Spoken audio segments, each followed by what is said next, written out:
आप सभी को गुरु पूर्णिमा की हार्दिक शुभकामनाएँ। और हम यहाँ पर आए हुए हैं तो आज गुरु महिमा पर एक बड़ी सुंदर एक कथा आती है जो मैं आपको सुनाने जा रही हूँ। राजकुमारी बैराग्यवती जो कि बड़ी ही श्रद्धावान थी, भगवान में बड़ी श्रद्धा रखती थी, बड़ी भावपूर्ण थी, भक्ति भाव वाली थी। तो साधु संतों महात्माओं का बड़ा आदर करती थी। उसी नगर में एक चोर आया। जब चोर आया तो उसे पता चला लोगों से कि यहाँ की जो राजकुमारी है वो साधु संतों का बड़ा मान सम्मान, बड़ा आदर करती है। तो उन्होंने साधु का वेश बनाया और वहाँ पर पहुँच गए। जैसे ही वैराग्यवती ने उन्हें देखा तो प्रणाम करने लगी, प्रणाम कर चरणों में बैठ गई और कहने लगी कि मैं आपके लिए जल, अन्न कुछ लेकर के आऊँ?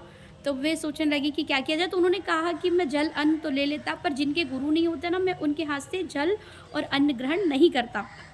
तो वो कहती है तो मैं क्या कर सकूँ, कि मैं ऐसा क्या करूँ कि आप मेरे घर से जल और अन्न लें? तो एक काम कीजिए ना, आप ही मेरे गुरु बन जाइए, मुझे अपनी शिष्य बना लीजिए। वो कहते हैं ठीक है।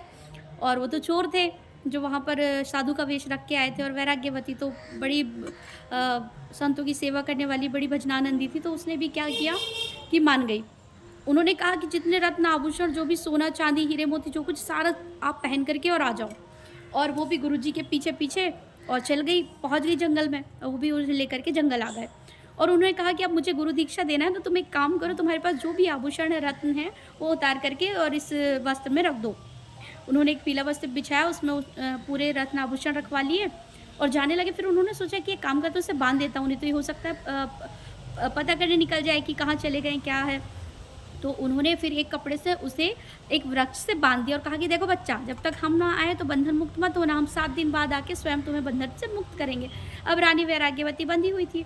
उसी समय भगवान को पता चला, भगवान श्री हरि नारायण ने नारद जी को भेजा कि जाओ और उसे बंधन मुक्त करो, क्योंकि वो तो गुरु था नहीं, चोर था। नारद जी आते तो सबसे पहले वैराग्यवती प्रणाम करती, देवर्षि नारद जी आपको मेरा बहुत-बहुत प्रणाम। पर जैसे ही नारद जी बंधन खोलने लगे तो उन्होंने कहा नहीं, नहीं, नहीं, आप बंधन से मुझे मुक्त मत करिए, क्योंकि मेरे गुरुजी ने बंधन बाँधा है। अब ये बात भगवान नारद जी ने भगवान से कही, भगवान श्री हरि नारायण स्वयं आए। उन्हें देखकर तो रानी वैराग्यवती बारंबार प्रणाम करने लगी और अपने गुरुजी को बार-बार याद करने लगी, उन्हें बहुत-बहुत मनि-मन धन्यवाद देने लगी। अब भगवान जैसे ही बंधन मुक्त करने लगे तो उन्होंने कहा कि प्रभु क्षमा कीजिए, आपके आने से मुझे बहुत प्रसन्नता है, पर मुझे मेरे गुरुजी ही बंधन से मुक्त करेंगे। अब भगवान भी सोच में पड़ गए कि ये तो बड़ा गजब की बात है। जब भगवान ने उन्होंने समझाया कि वो तुम्हारे गुरु नहीं है, वो तो चोर थे। तो वो कहने लगी कि नहीं, अगर वो चोर भी थे, अगर मेरे गुरुजी चोर भी थे तो उनकी कृपा से मुझे देवर्षि नारद जी, और नारद जी की कृपा से आपके दर्शन हुए, तो मुझे तो वही बंधन मुक्त करेंगे, आप उन्हें ही बुला दीजिए। अब नारद जी से भगवान ने कहा, अब नारद जी बोले कि कोई साधारण व्यक्ति हो तो कहाँ से ढूँढ के लाऊँ दिन में कहीं? कोई कार्यालय हो, कुछ हो, साधु संत हो तो मंदिर में भजन करते हुए मिल जाए, पर ये तो चोर। अब भगवान रात में उन्हें ढूँढने के लिए, नारद जी उन्हें रात में ढूँढने के लिए पहुँचे, तो ये धाक लगा कर के बैठे थे किसी के घर में चोरी करने के लिए। तो जैसे ही नारद जी ने देखा, ओ गुरुजी चलिए, अब तो चोर तो थे, डर गए। उन्होंने कहा जी का ये कौन बुला रहा है? तो बोले चलिए, जिन्हें आपने बंधन में बाँधा है उन्हें खोलने चलिए, आपको कोई बुला रहे हैं। तो बोले कौन बुला रहे हैं? बोले भगवान बुला रहे हैं। अब तो चोर की हालत खराब कि भगवान स्वयं बुला रहे हैं। अब पहुँचे तो बड़े शर्मिंदा हो रहे हैं वो, क्योंकि वो तो चोर थे। उन्होंने साधु का वेश रखा था। अब जाते हैं और बंधन से मुक्त करते हैं वैराग्यवती को। वैराग्यवती जैसे ही बंधन से मुक्त होती है, क्योंकि उन्होंने कहा था हम 7 दिन बाद आकर के बंधन से तुम्हें मुक्त करेंगे, पर 3 दिन बाद ही उन्हें भगवान के दर्शन हो गए। तो वो तो और उनकी श्रद्धा बढ़ गई अपने गुरुजी पे। कहने लगी गुरुजी आपकी कृपा से, आपने तो 7 दिन का कहा था, आपकी कृपा से तो मुझे 3 दिन में ही 4 दिन का डिस्काउंट मिल गया।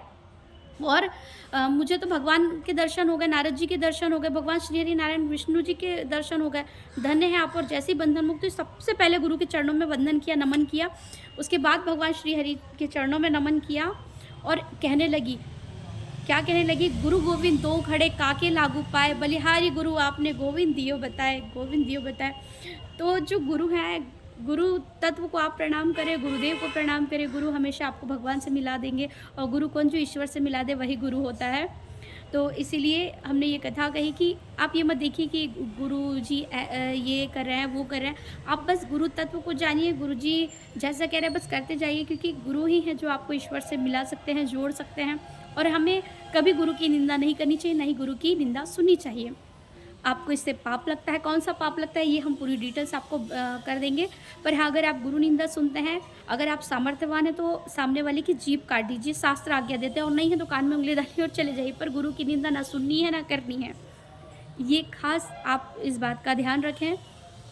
और बहुत सारी ऐसी जानकारी आप जानने के लिए हमारे चैनल को सब्सक्राइब कर लें।